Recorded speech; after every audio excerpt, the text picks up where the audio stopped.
Anda menyaksikan Kompas Bisnis bersama saya Asri Gunawan. Saudara, rancangan undang-undang tentang perubahan ketiga atas Undang-Undang Nomor 19 Tahun 2003 tentang Badan Usaha Milik Negara telah disahkan jadi undang-undang. Salah satu isi dalam rancangan itu adalah tentang Badan Pengelola Investasi Daya Anagata Nusantara atau Danantara.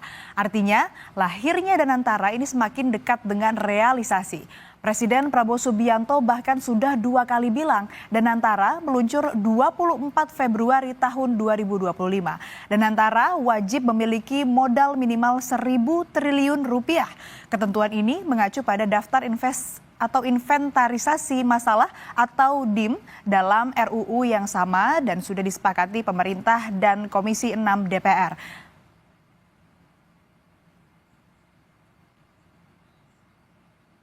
Danantara adalah konsolidasi semua kekuatan ekonomi kita yang ada di pengelolaan BUMN. Itu nanti akan dikelola dan kita beri nama Danantara, Daya Anagata Nusantara. Daya artinya energi, kekuatan, Anagata masa depan, Nusantara tanah air kita. Jadi artinya Danantara ini kekuatan ekonomi, dana investasi yang merupakan energi kekuatan masa depan Indonesia. Kita sedikit lompat dulu ke pemotongan anggaran, saudara. Kami di Kompas TV selama ini mencari tahu detail dari pemanfaatan pemotongan anggaran ini untuk apa saja. Tetapi Menteri Keuangan Sri Mulyani ini enggan memberikan detail pemotongan anggaran ini. Lewat pidato Presiden Prabowo Subianto lah akhirnya semakin terbuka bahwa pemotongan anggaran ini tidak hanya untuk makan bergizi gratis, tetapi juga untuk menyuntik Danantara. Kita ke tahapan pemotongan anggaran dulu. Seperti yang ada di layar Anda, saudara, total ada 750 triliun anggaran yang akan direalokasikan dari APBN. Putaran pertama adalah penghematan dari pos bagian anggaran Bendahara Umum Negara atau BABUN senilai 300 triliun rupiah.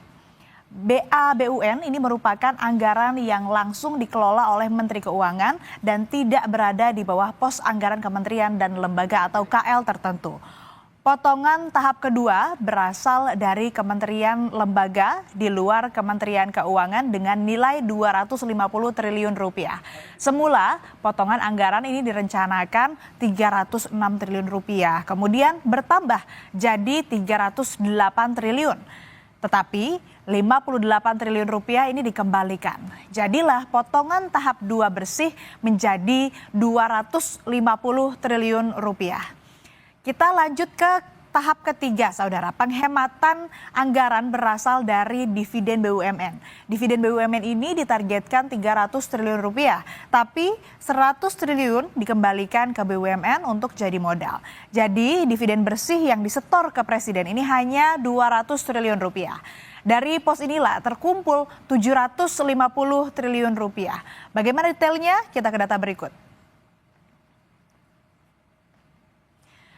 Yang ini kami pakai kurs dolar Amerika Serikat sesuai dengan pidato Presiden. Dari total hasil realokasi anggaran sebesar 44 miliar dolar Amerika Serikat, 24 miliar dolar atau hampir 400 triliun rupiah ini akan membiayai program makan bergizi gratis. Sedangkan 20 miliar dolar sisanya bakal menjadi modal Danantara. Ingat kan, modal minimal Danantara adalah 1.000 triliun rupiah. Kalau 20 miliar dolar ini masih sekitar 350 triliun, artinya masih ada kekurangan. Danantara boleh menambah modal dari sumber manapun asalkan sah sesuai aturan. Lalu siapa yang mengawasi Danantara? Kita dengarkan pidato Presiden Prabowo Subianto berikut ini. Karena itu saya minta semua Presiden sebelum saya berkenan ikut menjadi pengawas di dana ini.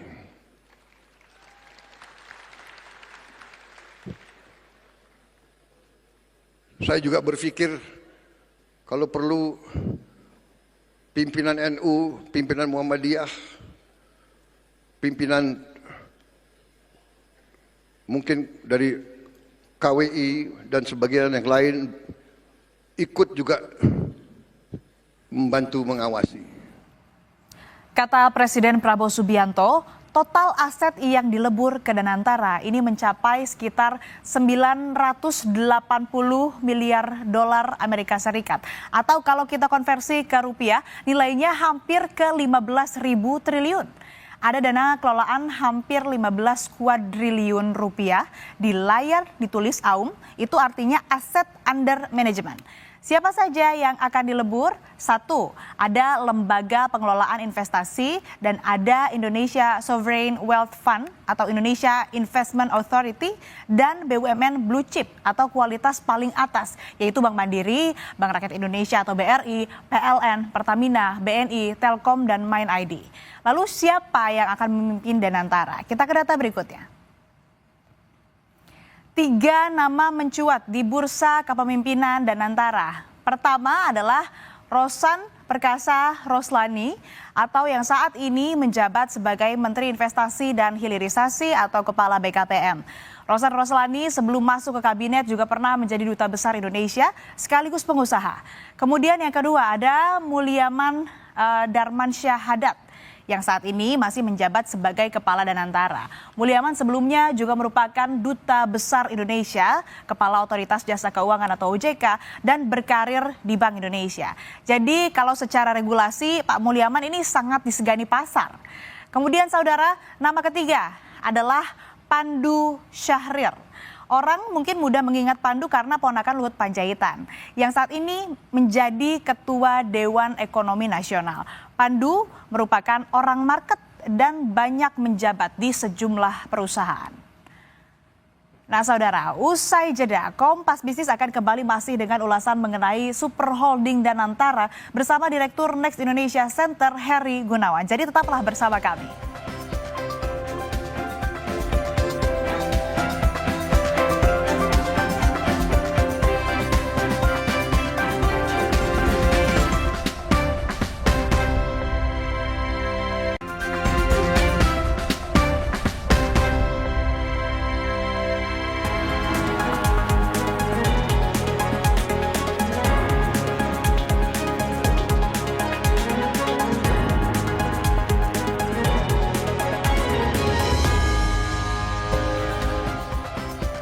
Terima kasih Anda masih menyaksikan Kompas Bisnis. Saudara, di tahun pertama masa kepemimpinannya, Presiden Prabowo Subianto mengalokasikan 20 miliar dolar Amerika Serikat atau 325 triliun rupiah untuk menyuntik Super Holding BPI Danantara yang akan diluncurkan pada 24 Februari 2025 mendatang.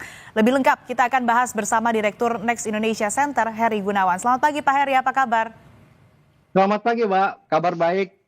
Pak Heri, tahun pertama Presiden Prabowo Subianto ini menargetkan efisiensi anggaran hingga 44 miliar dolar Amerika Serikat atau setara 750 triliun rupiah ini yang digunting begitu. 20 miliar dolar sebagai modal Danantara. Sudah tepatkah ini? Kalau menurut pertanyaan sudah tepat atau belum, ya menurut saya sih kurang tepat lah. Kalau kemudian efisiensi anggarannya digunakan untuk Danantara gitu. Banyak jauh yang lebih penting untuk digunakan di anggaran itu.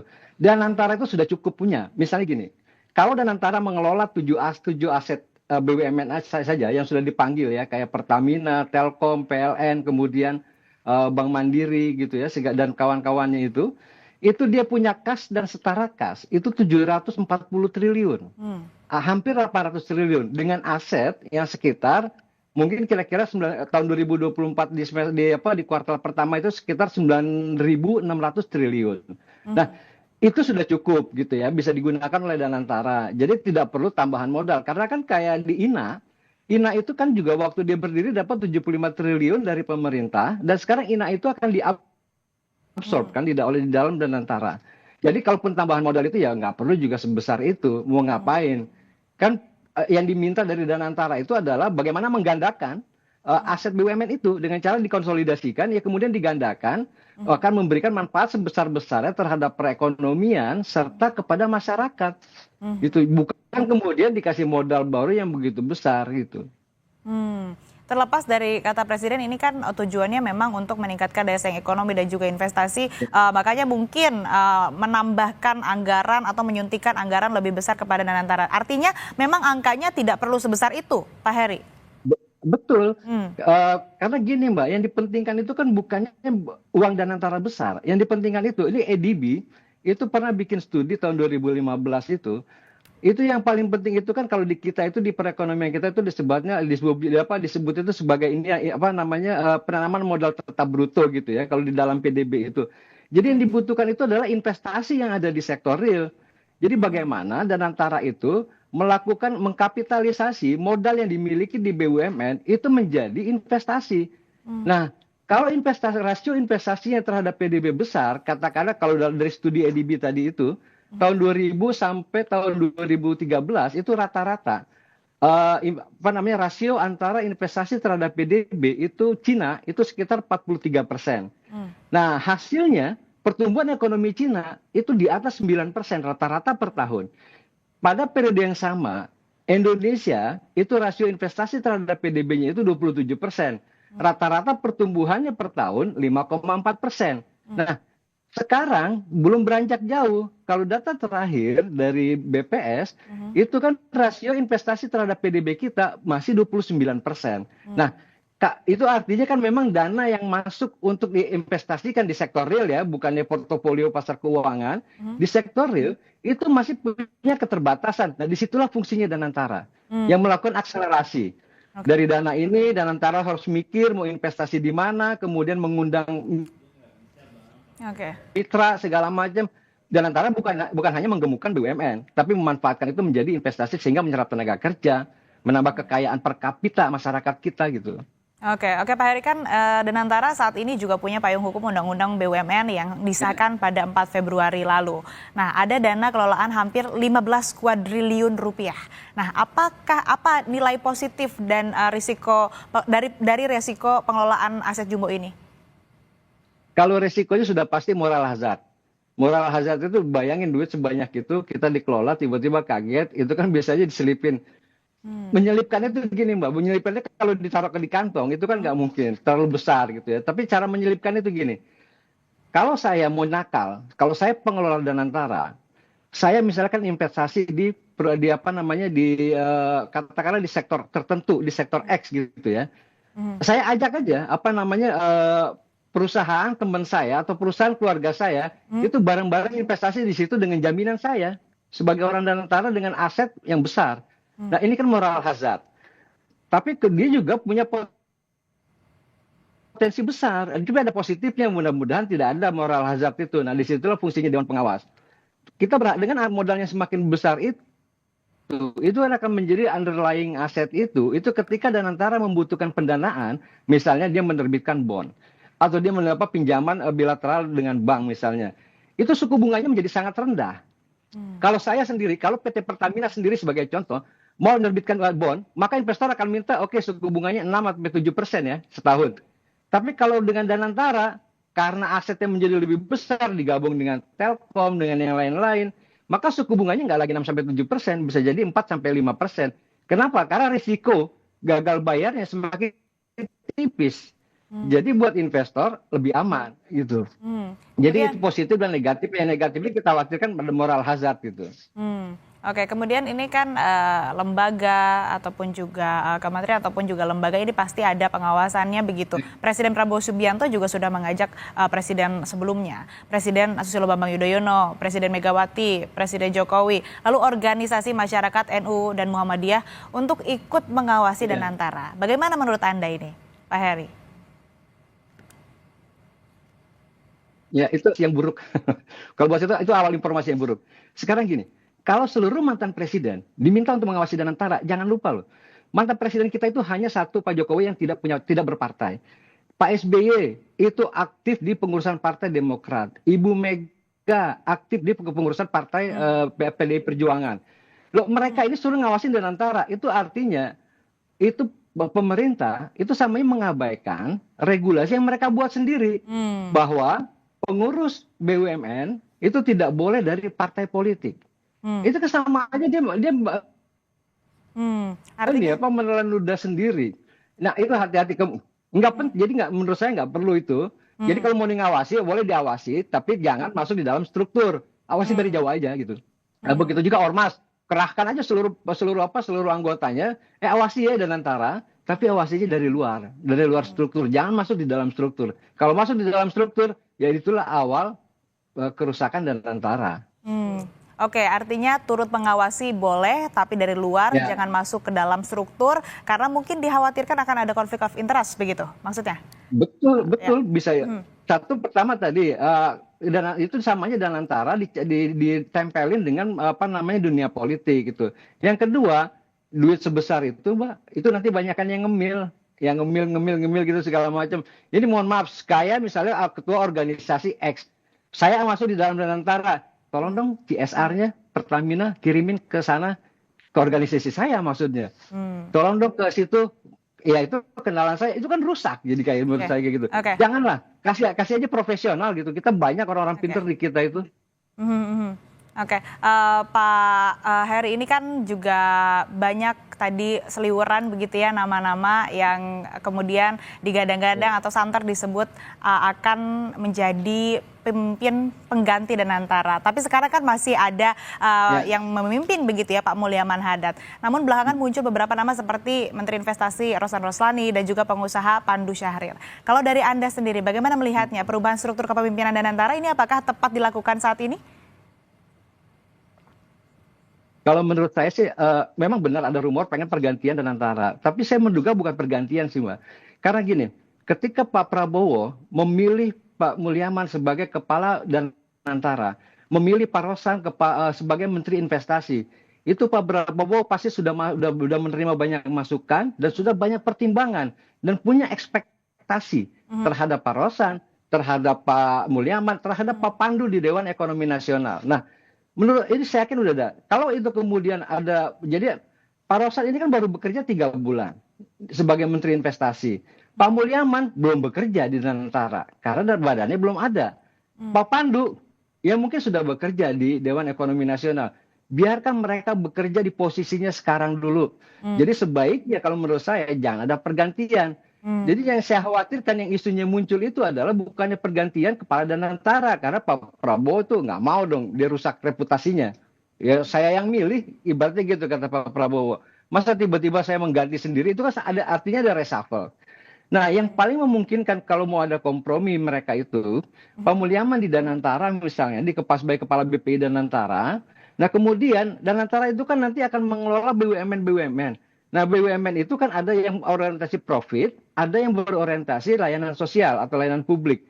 Di situ kan nanti ada kepalanya, nanti harus dinaungi oleh satu entitas baru. Misalnya untuk yang bisnis PT Danantara Incorporated misalnya gitu. Lebih saja Pak Pandu ada di situ. Nanti misalnya komisaris utamanya Pak Rosan kan bisa di situ. Karena Pak Rosan itu penting juga ada di Danantara supaya kebijakan Pak Rosan di bidang investasi itu inline dengan Danantara. Tapi bukannya Pak Rosan dipindahin ke Danantara. Kalau menurut saya kasihan Pak Rosan itu. Artinya siapapun yang memimpin, baiknya kalau tadi kata Pak Heri memang sebetulnya komposisinya ataupun juga strukturnya saat ini masih tetap Pak Mulyaman Hadad yang akan memimpin BP Danantara begitu ya. Terkait nanti strukturnya apakah akan ada managing director dan lain sebagainya, kalau bisa dianalogikan begitu ya. Nah ini bisa tetap bekerja sama, memiliki sinergitas untuk kemudian menjadikan Danantara ini adalah badan atau lembaga yang bisa memperbaiki ataupun juga berdampak baik terhadap pertumbuhan ekonomi di Indonesia. Baik, terima kasih Pak Heri Gunawan, Direktur Next Indonesia Center telah bergabung bersama kami di Kompas Bisnis. Selalu Pak Heri. Terima kasih Mbak.